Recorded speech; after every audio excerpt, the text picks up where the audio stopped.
Fala também sobre Gerson, o meio atacante do Flamengo, recusou a primeira proposta rubro-negra de renovação de contrato. Isso sem falar nas últimas do mercado, bastidores, finanças e muito mais. Fala aí pessoal, sou Jorge Nicola, bem-vindos a mais um vídeo do canal. Sempre bom ter vocês por aqui, sem perder tempo, só pedir para deixar like, se inscrever no canal e ativar as notificações. Bora falar agora sobre Gerson, o meio atacante do Flamengo, recusou a primeira proposta para renovação de contrato do Flamengo. Só para lembrar que o vínculo atual é longo, não há um problema em relação ao tempo de contrato. O que o Flamengo busca é reajustar o salário do Gerson, especialmente depois do tamanho que ele ganhou dentro do elenco, inclusive usando a faixa de capitão e também por ter sido procurado pelo Zenit, que chegou a oferecer perto de 30 milhões de euros. Era também uma reivindicação do Gerson. Algumas semanas atrás você vai lembrar que o pai dele, que é também seu representante, o seu Marcão, veio a público para reclamar da falta de mobilidade do Flamengo em relação a um reajuste salarial. Até porque há vários atletas no Flamengo hoje que ganham mais do que o Gerson. A proposta feita pelo Fla na semana passada faria com que o Gerson ocupasse um dos 3 maiores salários do elenco. Mas o meio-campista que topa renovar o contrato, ele pretende seguir no Flamengo, até porque já se declarou rubro-negro, gostaria de ter o maior salário do elenco. E não estou para te dizer que eu nem considero essa ideia tão maluca. Jogador de enorme potencial da seleção brasileira, capitão do time e com um potencial de venda que poucos atletas dentro do Flamengo têm. Hoje, por exemplo, ele é um ativo mais valioso do que o Arrascaeta, do que o De La Cruz, do que o Bruno Henrique e talvez até do que o Pedro. Só o Wesley, que é bem mais jovem, é que pode render um pouco mais de dinheiro, apesar de a proposta do Zenit de 30 milhões de euros ser astronômica pelo Gerson. Só para completar o noticiário rubro-negro, o jornal O Globo trouxe hoje uma informação que me deixou surpreso. Segundo publicação, Bape, Boto e Felipe Luiz, os 3 homens fortes do rubro-negro quando o assunto é futebol, se reuniram e definiram as prioridades do clube para 2025. Prioridade número 1, Campeonato Brasileiro. Prioridade número 2, Libertadores da América. Prioridade número 3, Copa do Brasil. Para mim, prioridade tinha de ser Libertadores, depois Campeonato Brasileiro e por último a Copa do Brasil. E para você já dar sua sequência aí no espaço para comentários, beleza? Deixa eu repercutir uma informação importante da terça-feira. Gerson, jogador do Flamengo, recebeu na semana passada uma proposta de renovação do contrato, tá? O Gerson vinha pleiteando um aumento desde o começo do ano. O próprio pai dele deu uma entrevista, ou algumas entrevistas, falando sobre proposta do exterior, enfim. Acontece que... Peraí, pessoal. Enfim. Mas voltando aqui. A proposta... O pai do Gerson veio a público para dizer de proposta, de oferta do Zenit. O Flamengo chegou a desmenti-lo. Depois a gente confirmou que, de fato, existiu a proposta do Zenit e o Gerson não quis ir. E é nesse contexto que o Flamengo fez uma proposta considerada muito boa, mas a oferta foi recusada pelo Gerson. Isso não impede ele de ficar, isso não é indicativo de que ele vai sair, mas a primeira oferta foi recusada. O pai do Gerson, que o representa nessa negociação, o seu Marcão, quer um pouco mais de dinheiro para acertar esse novo contrato. A questão não é tempo, a questão é grana.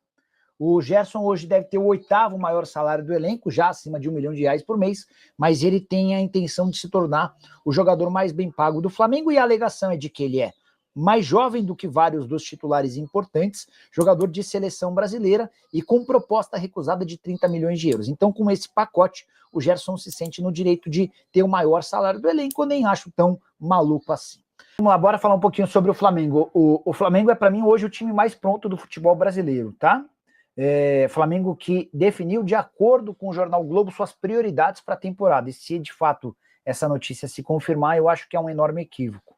Depois de uma reunião entre Bape, Boto e Felipe Luiz, ficou decidido que a prioridade é o Campeonato Brasileiro, em primeiro lugar, em segundo lugar a Libertadores e em terceiro lugar a Copa do Brasil. Eu, na condição de dirigente do Fla, iria para Libertadores, Campeonato Brasileiro, depois Copa do Brasil. Reforços para o nosso Mengão. Vamos lá, Atila. Ontem o André Rizek havia trazido uma informação importante de que antes de fechar com o Santos, o Neymar sugeriu ao Flamengo que toparia jogar por lá. Mas o Boto e o Felipe Luiz conversaram, dialogaram com algumas fontes e descartaram o nome, por entenderem que o pacote não valeria a pena.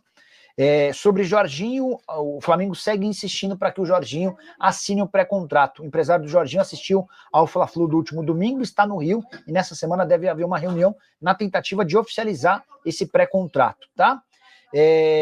Outros nomes têm sido especulados. Sobre Casemiro, a coisa deu uma esfriada, especialmente por conta da negociação com o Jorginho. O que o Flamengo admite é interesse em um lateral direito. O Flamengo tem certeza de que o Wesley vai ser negociado em julho, tá? O barulho aqui no fundo, perdão, é o Matheus aqui atrás. O Flamengo tem certeza de que o Wesley vai ser negociado na metade do ano, porque existe muito movimento, muita sondagem, uma briga grande entre clubes europeus. E diante desse cenário, parece ser questão de tempo para que o negócio aconteça, tá? Muito bom o início do Felipe Luiz no Flamengo, início marcante da entrevista coletiva, depois de ser campeão ontem, citou os meninos do Ninho mortos no incêndio de 2019. Legal demais a observação do Ricardo, isso acabou passando batido nos meus noticiários. Ele abre a entrevista citando cada um dos 10 meninos que morreram no acidente do Ninho. Até fui prestar atenção para ver se ele sabia de cor o nome dos meninos. A impressão que eu tive é de que ele leu, mas independente de ter lido ou saber de cabeça o nome dos moleques, ele fez questão de lembrá-los e disse que toda vez que o Flamengo for campeão com ele vai fazer essa menção. O trabalho do Felipe Luiz até aqui é impressionante. O cara tem 3 títulos, se a gente não contabilizar a Taça Guanabara, 4 se você for mais preciosista e quiser colocar a Taça Guanabara. Copa do Brasil do ano passado, Supercopa do Brasil desse ano e também o Campeonato Carioca, tá? São 3 ou 4 títulos, como você quiser, e uma derrota. Aproveitamento de 72% dos pontos, mas não é só o resultado, né? Muitas vezes o cara consegue resultado, mas sem entregar com futebol feio. Felipe Luiz tem 27 partidas, 19 vitórias, 7 empates, uma derrota e 79% de aproveitamento. O time é muito bom ofensivamente e melhor ainda defensivamente. No Campeonato Carioca, sob o comando do Felipe Luiz, foram 2 gols sofridos, tá? Enfim, acho bastante significativo. Só queria ver, Ricardo, não sei se você concorda, estou muito curioso para saber como é que o Felipe Luiz vai administrar eventual sequência de derrotas, porque elas vão acontecer mais cedo ou mais tarde, né? E aí a gente precisa entender se ele reage bem, se ele não perde o grupo. O Renato Gaúcho teve um início espetacular também no Flamengo. E aí vieram algumas derrotas e ele acabou se perdendo nesse contexto. É só isso que eu quero ver antes de cravar o Felipe Luiz como um seríssimo candidato, por exemplo, à seleção brasileira, tá? Hora de falar sobre o Flamengo com um bastidor importante sobre o título do Campeonato Carioca. Bruno Spindel, que era o negociador do Flamengo nos tempos de Rodolfo Landim, ele e Marcos Braz tocavam todo o departamento de futebol, anda preterido na gestão BAP. O Spindel até foi mantido no cargo, mas nem tem figurado nos grandes momentos. E quem fez tal revelação foi a esposa do Bruno Spindel, a Tice Cremona, em postagem nas redes sociais. Ela escreveu o seguinte, abre aspas, mais um título conquistado com o time todo montado pelo Bruno Spindel. Agora são 19. Muito fácil assumir cargos com títulos caindo no colo com o trabalho dos outros. Mesmo ainda sendo diretor do clube, ele não foi chamado pela diretoria para comparecer ao jogo e comemorar o resultado vitorioso do trabalho dele. Mas todos os aspones estavam em campo, recebendo o troféu. Parabéns, Flamengo, por valorizar os pratas da casa, fecha aspas. Só para completar, notícia importante sobre o Flamengo. Rubro Negro fez uma série de anúncios hoje relacionados à Flá TV, que passa a se chamar Flamengo TV.